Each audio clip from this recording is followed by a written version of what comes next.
Hello मेरे प्यारे बच्चों, कैसे हो आप सब। तो आज मैं आप लोगों को पढ़ाऊंगी क्लास फोर्थ हिंदी लेसन 1 चिड़िया का गीत। चलो स्टार्ट करते हैं।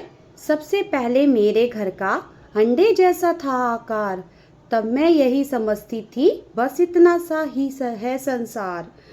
तो इसमें चिड़िया क्या कहना चाह रही है, जब चिड़िया अंडे के अंदर थी तब उसको लगता था कि अंडा ही सारी दुनिया है, क्योंकि उसको अंडे के अलावा और कुछ दिखाई नहीं देता था, वहीं चारों तरफ उसको दिखाई देती थी।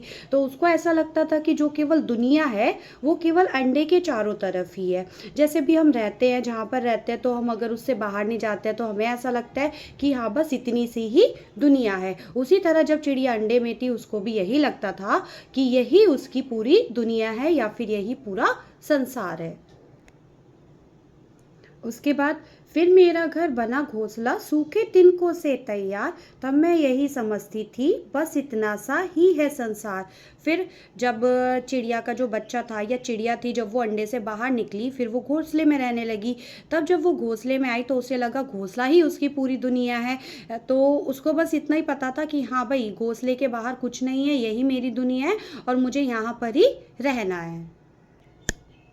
उसके बाद क्या हुआ, फिर मैं निकल गई शाखों पर, हरी भरी थी जो सुकुमार, तब मैं यही समझती थी बस इतना सा ही है संसार। फिर अब चिड़िया क्या हुआ, धीरे धीरे घोंसले से बाहर निकलने लगी। जैसे वो बड़ी हुई, पहले तो वो चिड़िया का बेबी था, फिर वो धीरे धीरे बड़ा हुआ, अंडे के बाद वो घोंसले में आया, फिर वो घोंसले से भी बाहर निकला। उसने हरे भरे पेड़ों को देखा, उनकी शाखाओं को देखा, तो उसे लगा वो एक शाखा से दूसरी शाखा पर जाता, तो बस उसको ये लगा कि हाँ भाई यही मेरी दुनिया है। चिड़िया को उस टाइम ये लगा कि बस ये पेड़ और पेड़ की जो शाखाएं हैं वही मेरी छोटी सी दुनिया है और इतना ही संसार होता है। उसके बाद आखिर जब मैं आसमान में उड़ी दूर तक पंख पसार, तभी समझ में मेरी आया बहुत बड़ा है यह संसार।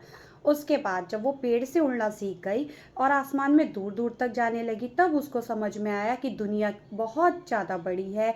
और उसको बस ये लगा कि जो मेरा जो दुनिया है वो अंडा, घोंसला और शाखाओं तक ही सीमित नहीं है, वो पूरा पूरा आसमान, पूरी दुनिया चारों तरफ फैली हुई है। जैसे कि अगर हम नई नई जगहों पर जाते हैं तो नई नई चीज़ें सीखते हैं और हमें लगता है कि हाँ भाई, जहाँ पर हम रहते हैं उतनी ही दुनिया नहीं है, उसके अलावा भी भगवान ने हमारी दुनिया में हम लोगों को बहुत सारी चीज़ें दी हैं। ठीक है, तो दुनिया चारों तरफ फैली हुई है। तो ये था हमारा चिड़िया का गीत। इसके जो ये हैं राइटर हैं, जो इसके लेखक हैं, जो इनके पोएट हैं, वो है निरंकार देव सेवक। तो निरंकार देव सेवक की ये पोयम लिखी हुई है। मैं आप लोगों को एक बार और पढ़ के बता देती हूँ कि किस तरह से हमें इसको रिसाइट करना है या किस तरह से हमें इसको याद करना है। पोएम को भी पढ़ने को, कविता को भी पढ़ने का एक तरीका होता है। हम लोग ऐसे ही बिल्कुल सिंपल उसको नहीं पढ़ सकते। एक उसमें एक राइम होना चाहिए, मीन्स उसमें एक लय की तरह हमें उसको बोलना होता है। सबसे पहले मेरे घर का अंडे जैसा था आकार, तब मैं यही समझती थी बस इतना सा ही है संसार। फिर मेरा घर बना घोंसला सूखे तिनकों से तैयार, तब मैं यही समझती थी बस इतना सा ही है संसार। फिर मैं निकल गई शाखों पर, हरी भरी थी जो सुकुमार, तब मैं यही समझती थी बस इतना सा ही है संसार। आखिर जब मैं आसमान में उड़ी दूर तक पंख पसार, तभी समझ में मेरी आया बहुत बड़ा है यह संसार। तो इस तरह से हमें अपनी पोयम को याद करना है। तो अब हम इसके चलो क्वेश्चन आंसर देख लेते हैं एक बार कि हमें इसमें क्या करना है क्वेश्चन आंसर्स में। यहाँ पर पहला जो प्रश्न है, पशु पक्षियों के लिए घर आवश्यक है या नहीं, कारण भी बताइए। हाँ भाई, जिस तरह से हम लोगों को मनुष्य के लिए घर की ज़रूरत होती है, उसी प्रकार पशु पक्षियों को भी घर की ज़रूरत होती है। तो इसका हम आंसर लिखेंगे, उत्तर लिखेंगे, हाँ पशु पक्षियों के लिए घर आवश्यक है, क्योंकि उन्हें घर बारिश, धूप, ठंड और हवा से बचाता है। सेकंड वन, आपके परिवार के सदस्य घर के बाहर क्यों जाते हैं। हाँ, घर के बाहर क्यों जाते हैं भाई सदस्य, पापा भी जाते होंगे आपके कुछ काम पर, कहीं ऑफिस जाते होंगे या जहाँ पर भी वो लोग काम करते होंगे वहाँ पर जाते होंगे। किसी किसी की मम्मी भी वर्किंग होती हैं तो वो लोग भी बाहर जाते हैं।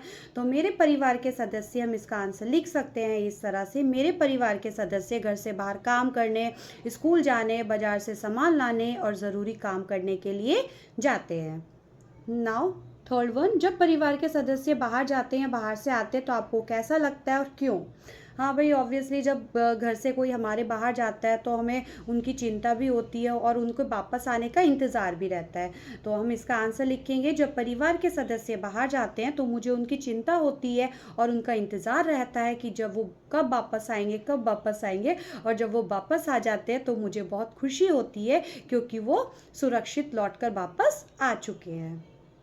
फोर्थ वन, जब कोई अतिथि आपके घर आता है या आप किसी संबंधी के यहाँ जाते हो तो आपको कैसा लगता है? हाँ भाई, जब हमारे घर पर मेहमान आता है, अभी देखो गर्मियों की छुट्टियाँ चल रही हैं तो सभी के घर पर कोई ना कोई आता है, तब आपको कैसा लगता है? जब तो आंसर हम इस तरह से लिखेंगे, जब कोई अतिथि हमारे घर आता है या हम किसी संबंधी के घर जाते हैं तो हमें बहुत अच्छा लगता है क्योंकि हम नए लोगों से मिलते हैं, अपने रिश्तेदारों से मिलते हैं, उनके साथ बातें करते हैं, समय बिताते हैं, एक साथ खाते पीते सोते हैं। तो उन लोगों के घर पर जाने से या हमारे घर आने पर हम लोगों को एक अच्छा अनुभव होता है।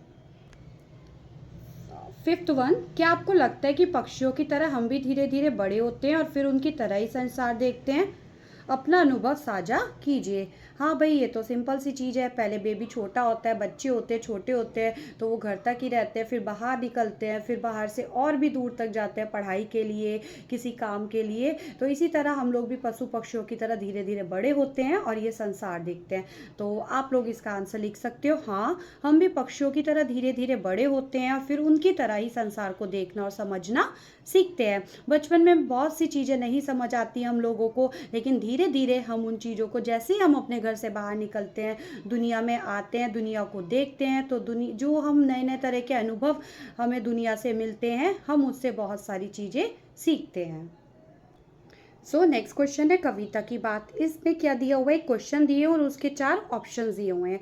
हमें उस 4 ऑप्शन में से बताना है कि इसके सही आंसर्स कौन से हैं। सो पहला क्वेश्चन है, घोंसले से संबंधित उपयुक्त वाक्यों को चिन्हित कीजिए।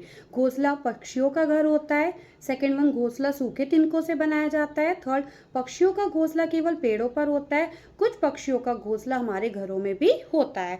तो इसका करेक्ट आंसर क्या क्या होगा? घोंसला पक्षियों का घर होता है, ये भी सही है। घोंसला सूखे तिनकों से बनाया जाता है, ये भी सही है। घोंसला केवल पेड़ों पर होता है, नहीं ऐसा नहीं है। कुछ जो पक्षी होते हैं वो कहीं पर भी घोंसला बना लेते हैं, जैसे खाली अगर कोई बिल्डिंग पड़ी है वहाँ पर भी बना लेंगे, किसी के घर के पास में कोई बालकनी वगैरह खाली जगह है तो वहाँ पर भी बना लेंगे। तो ये थर्ड वन हमारा रॉन्ग हो गया। कुछ पक्षियों का घोंसला हमारे घरों में भी होता है, यस ये भी सही है। ठीक है, तो इसमें से 3 option first, second and fourth हमारा सही है and third one is wrong. Second question, कविता में अंडे जैसा था आकार का प्रयोग निम्नलिखित में से किसके लिए किया गया है? संसार के लिए, आकाश के लिए, घर के लिए और घोंसले के लिए। हाँ भाई, किस किस के लिए किया गया है? अंडे जैसा था आकार कविता में प्रयोग किस किस के लिए हुआ है भाई, है ना? तो सिंपल, अंडे जैसा था आकार, तो जो अंडे जैसा आकार था इसमें इसका करेक्ट आंसर होगा घर। क्या होगा? घर। कविता में हमने ये किस लिए यूज़ किया है? घर के लिए। नेक्स्ट क्वेश्चन है, तब मैं यही समझती थी बस इतना सा ही है संसार। इन पंक्तियों में इतना सा का अर्थ क्या? इतना सा वैसे भी पता होता है, बहुत छोटा, बहुत कम। तो ऑप्शन है बहुत छोटा, बहुत लंबा, बहुत बड़ा, रंग बिरंगा। तो इसका करेक्ट आंसर होगा बहुत छोटा। फिर जो हमारा नेक्स्ट क्वेश्चन है, इसमें नीचे दी गई कविता की पंक्तियों का मिलान उनके नीचे दी हुई उपयुक्त पंक्तियों से कीजिए। मीन्स इसमें ये सारी पंक्तियाँ की हुई हैं और ये नीचे कुछ और लाइंस दी गई हैं, हमें इनको क्या करना है? मैच करना है। क्या करना है? मैच करना है। ये आप लोग पोयम पढ़कर खुद भी कर सकते हो, बहुत ईजी पोर्शन है, इसलिए ये आप लोग खुद ही करेंगे। ये आप लोगों का होमवर्क है और इसको आपको खुद ही अपने पोयम पढ़ के, कविता को पढ़ कर लिखना है। फिर नेक्स्ट आता है, चिड़िया को यह संसार कब छोटा लगा? हाँ भाई, चिड़िया को यह संसार कब छोटा लगा? चिड़िया जब अंडे के अंदर थी, घोंसले और पेड़ की शाखाओं पर रहती थी, तब उसे वो संसार क्या लगता था? छोटा लगता था। बस उसको लगता था कि मेरी दुनिया यहीं तक ही है ना? लेकिन जब वो आसमान में उड़ने लगी तब उसको पता चला कि जो संसार है वो वहाँ बहुत बड़ा है। फिर क्वेश्चन नंबर 2 है हमारा। क्वेश्चन नंबर 2 है, खुले आकाश में उड़ते समय चिड़िया ने क्या क्या देखा होगा जिससे उसे लगा कि संसार बहुत बड़ा है? तो खुले जब वो आकाश में उड़ी होगी तब उसने क्या क्या देखे होंगे? जंगल, घर, नदी, बगीचा, मनुष्य, जानवर, अलग अलग तरह के। इन सब को देखने पर उसको लगा होगा कि संसार जो है वो बहुत ही बड़ा है।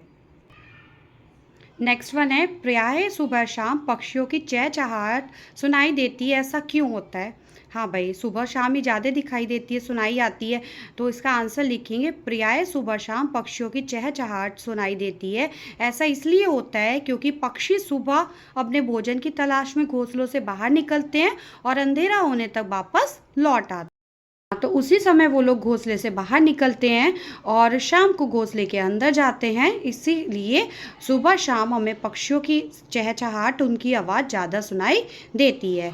तो ये था आपका फर्स्ट चैप्टर। आई होप आप लोगों को समझ आया होगा। अगर आपको वीडियो पसंद आई हो तो चैनल को सब्सक्राइब, वीडियो को लाइक एंड शेयर करना ना भूलें। Thank you for watching.